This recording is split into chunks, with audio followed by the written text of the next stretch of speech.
The Mitchell family has survived chaos before, but nothing prepared them for the fallout from Okie Okyere's death. It all started with Teddy making a move nobody expected, walking into the station and taking the blame for something he didn't do. One moment, he's living his life, and the next, he's confessing to a crime that could lock him away for years. People around him can't understand why he'd sacrifice everything so fast. But Teddy isn't talking. He signs papers, keeps his head down, and insists he's ready to plead guilty, even as Nicola begs him to stop before he destroys his future. But Teddy's already made up his mind, and it's clear he's protecting someone. What nobody outside the family knows is that he's doing it for Harry. Harry's been crumbling ever since the night Okie lost his life. He's the one responsible, and the weight of that secret has been eating him alive. He wants to stay clean, he wants to hold himself together, but his mind keeps replaying the moment over and over.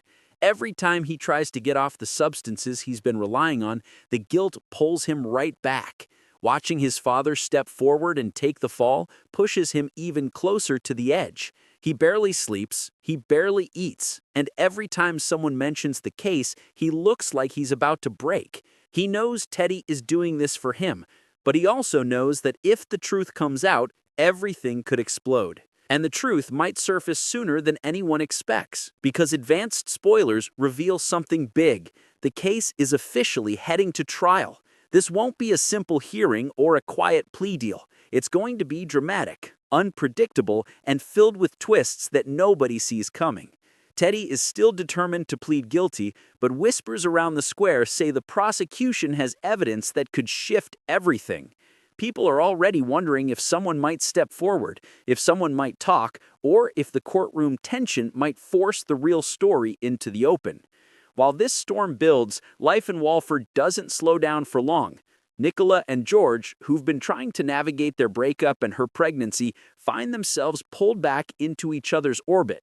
They try to stay distant, they try to move on, but there's something still there, something they can't ignore. Every conversation feels loaded, every glance says what neither of them wants to admit. No one knows if they're heading toward a fresh start or another messy ending, but the spark between them definitely isn't gone.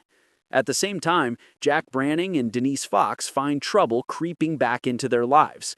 Old wounds start reopening, and the stress around them pushes their relationship into dangerous territory. Their arguments feel sharper, their silence heavier. It's the kind of tension that doesn't stay hidden for long, and it's only a matter of time before it erupts into something bigger. Even the birthday celebrations happening around the square can't lighten the mood for long. For a few minutes, everything looks normal. Smiles, drinks, laughter. But underneath that happiness is a quiet pressure building. One moment, one strange look, one awkward pause hints that someone might be closer to cracking than they want to admit. Even in the middle of cake and decorations, something feels off.